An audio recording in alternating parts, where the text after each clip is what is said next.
과거 해외에서 유학할 무렵 이야기다. 나라의 이름을 밝히면 신원이 드러날까 두려워 비밀로 해둘 생각이지만 유럽의 자그마한 나라인 것만 밝혀두겠다. 1년간의 유학생활 중 나는 대학 근처 기숙사에서 살고 있었다.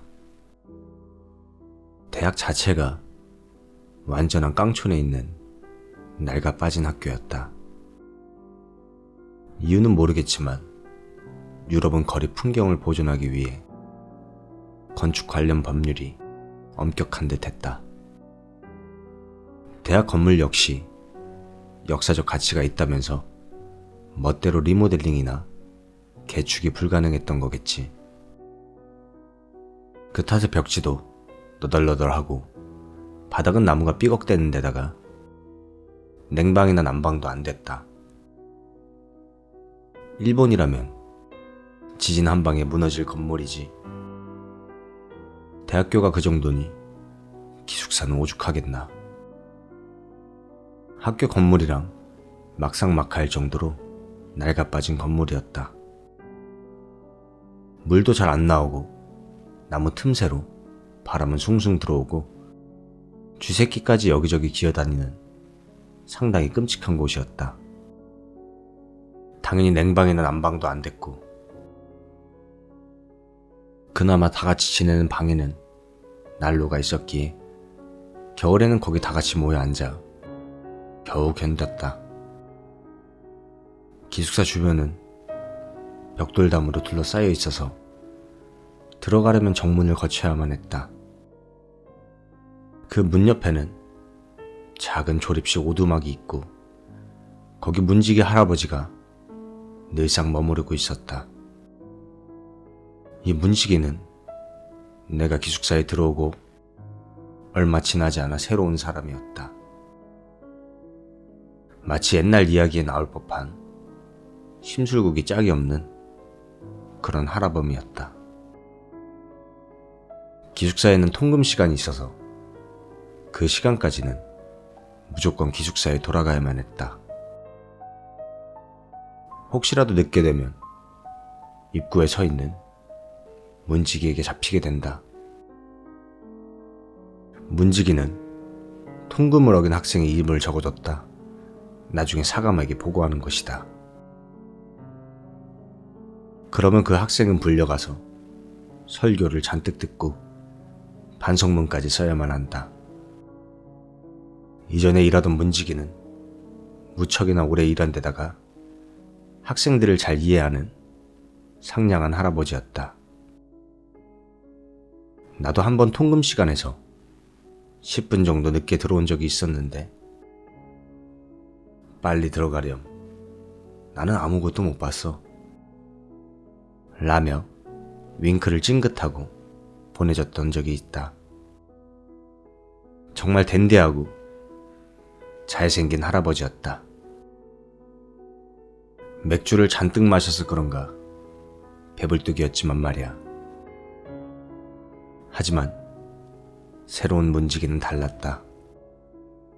이것저것 잔소리가 많을 뿐더러 무엇보다도 어딘가 모르게 음침했다.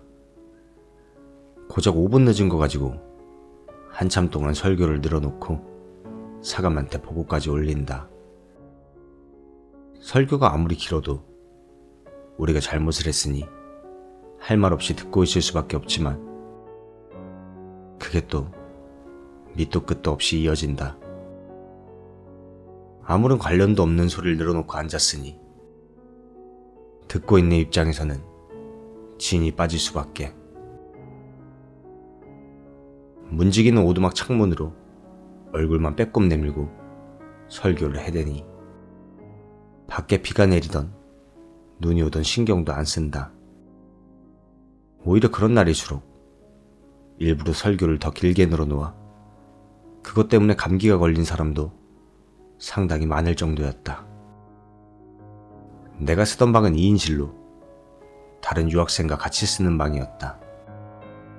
그 녀석이 바로 P였다. P는 요구르트로 유명한 나라에서 온 녀석이었는데 머리가 상당히 비상해서 학비랑 기숙사 비용을 전부 다 국비로 지원받는 녀석이었다.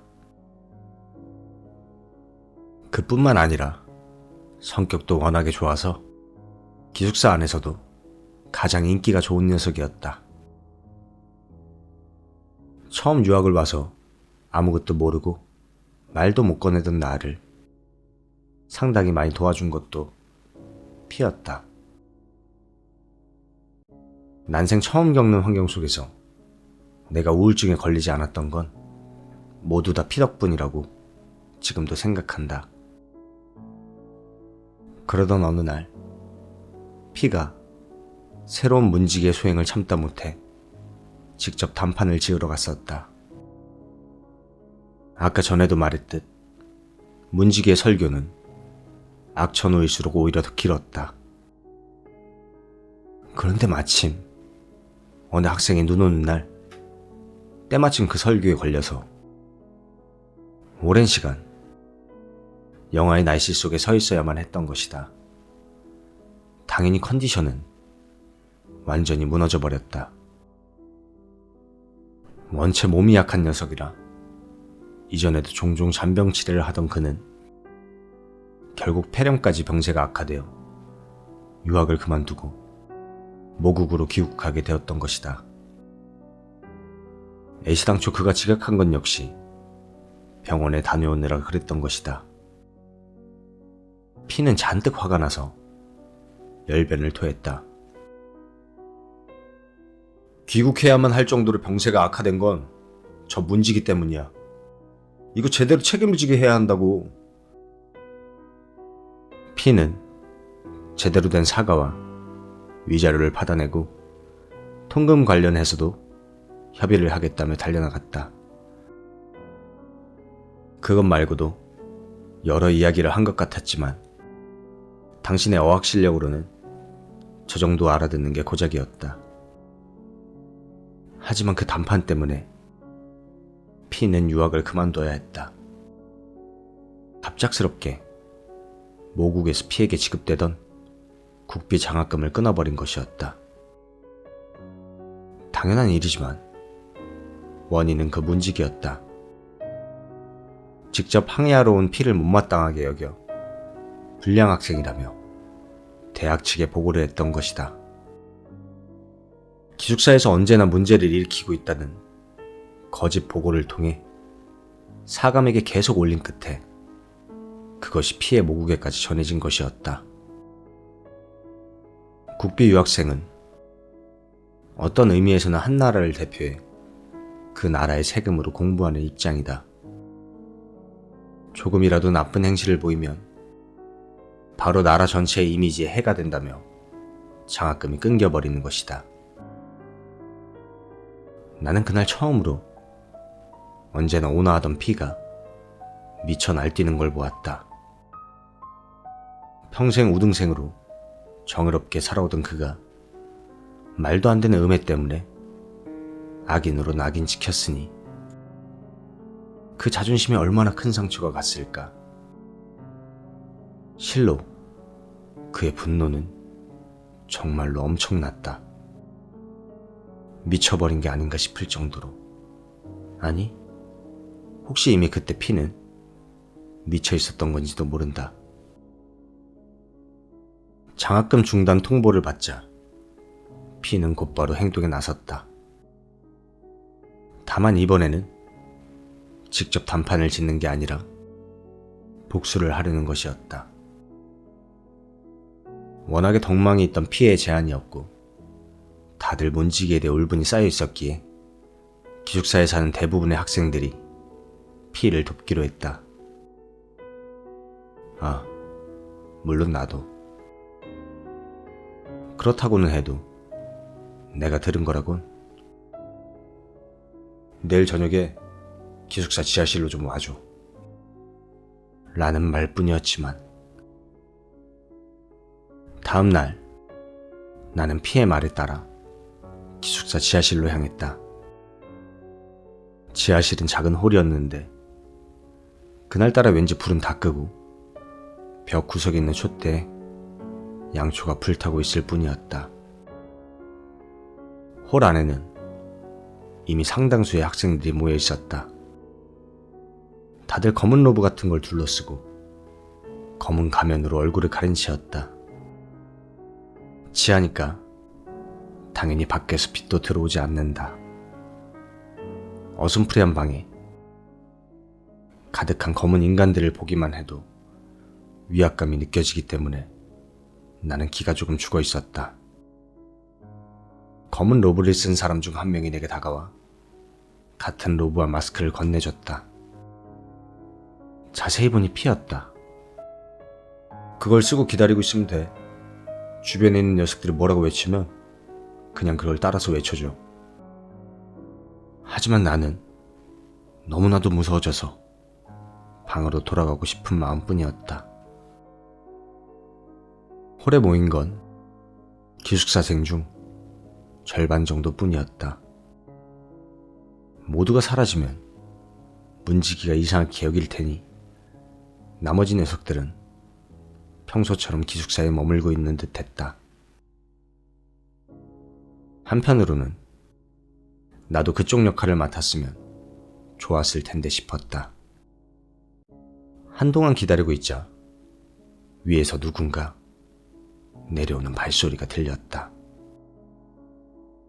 몹시 천천히 가능한 한 소리를 내지 않으려는 듯 마치 무엇인가를 경계하고 있는 것 같았다. 문득 주변을 보니 피랑 다른 한 명이 계단 바로 옆벽에 붙어 낌새를 살피고 있었다. 그리고 발소리가 가까워지자 그대로 손을 뻗어 내려온 사람을 붙잡았다. 그래, 그건 문지기였다. 문지기는 무슨 일이 일어나고 있는지 상황 파악이 잘 안 된 듯 제대로 저항도 못하고 홀 한가운데까지 끌려왔다.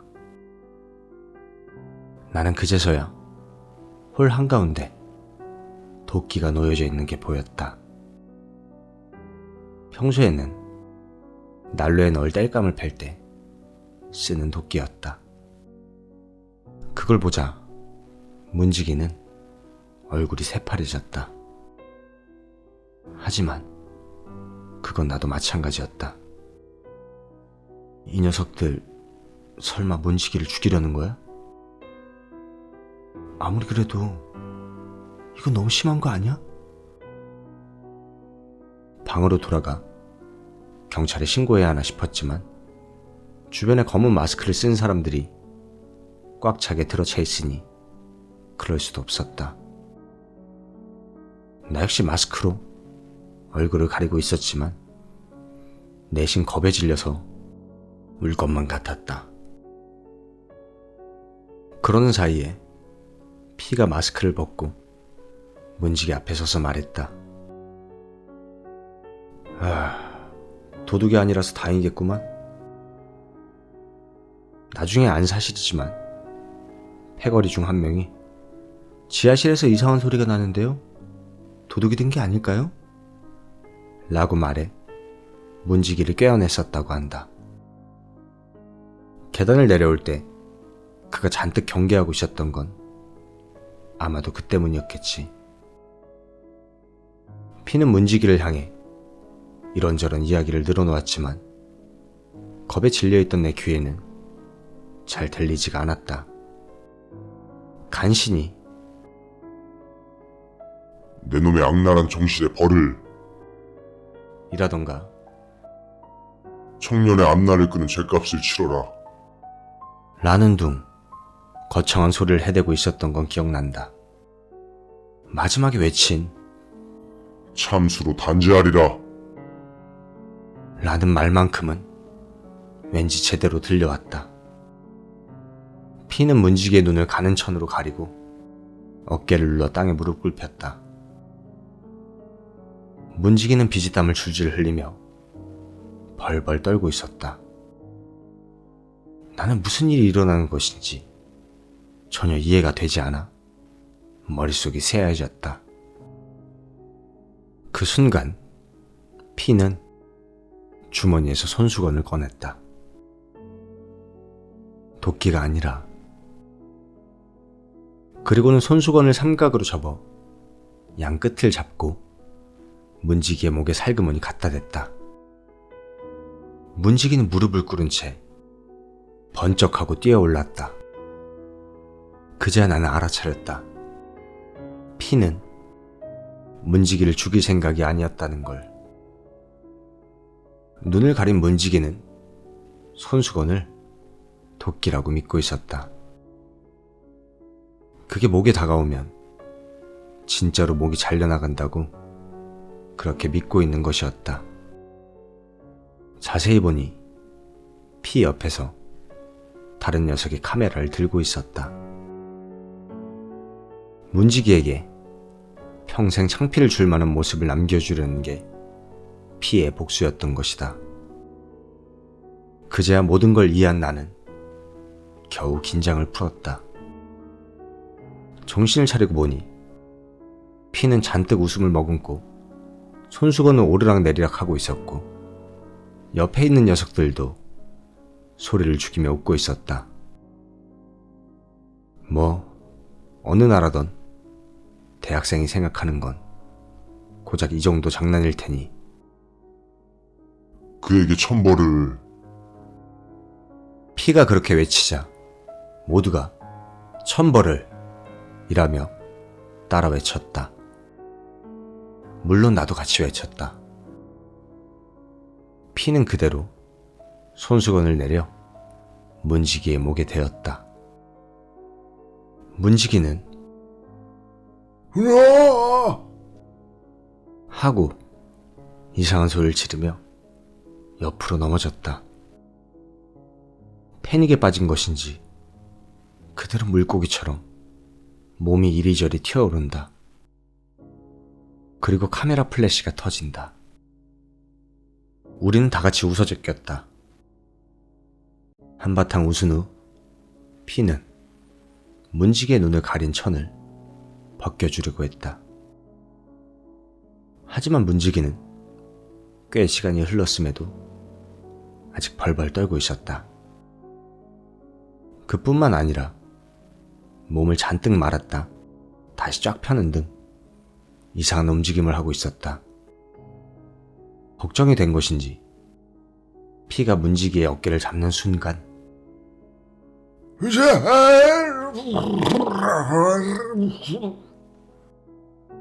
하는 외침과 함께 문지기의 움직임이 멎었다. 입에서는 침과 거품이 줄줄 흘러내렸다.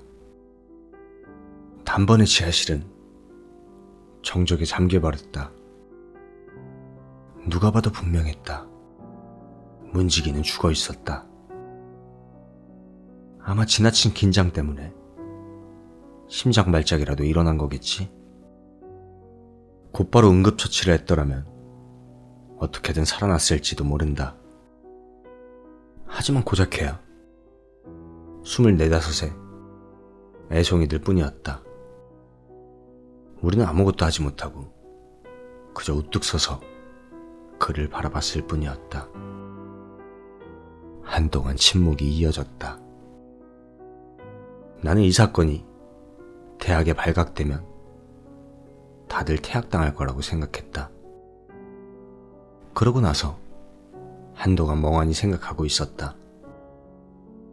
아마 다들 나와 같은 생각을 하고 있었을 것이다. 그리고 어떻게 해야 그런 사태를 피할 수 있을 것인지도. 얘들아, 이 녀석 묻어버리자. 정적을 깨고 피가 입을 열었다. 우리는 아무 말도 하지 않았다. 하지만 다들 피의 의견에 찬성하고 있는 것만은 분명했다. 여기서 일어난 일은 우리밖에 모른다.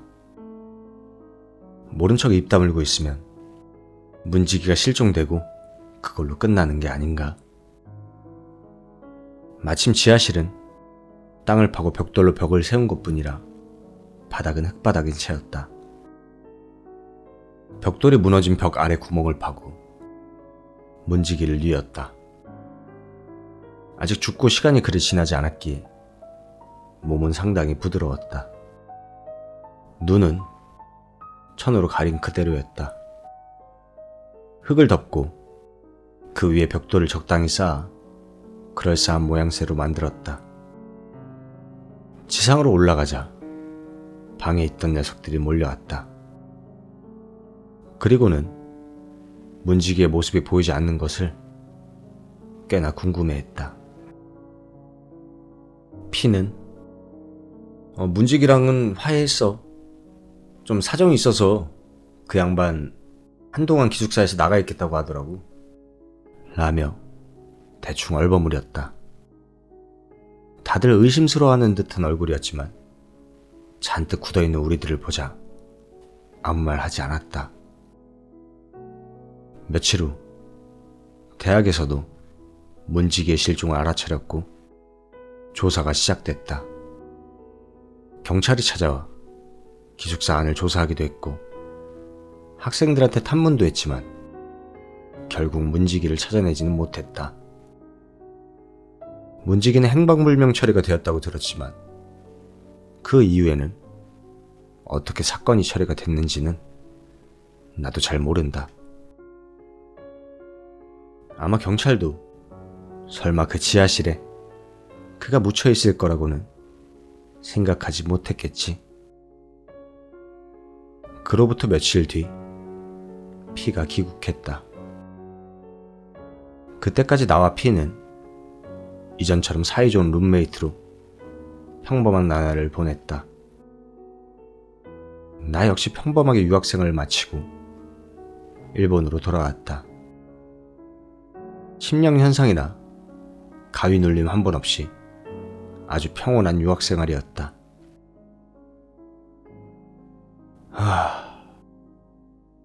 지금으로부터 8년 전의 사건이었다. 이제 와서는 그 문지기 사건은 내가 꿈을 꾼 게 아닌가 싶을 정도다. 그래, 바로 요전날까지는 그랬다. 노후화가 심해진 기숙사를 해체했는데 지하에서 백골이 발견되었다는 뉴스를 전해 듣기 전까지는 말이야.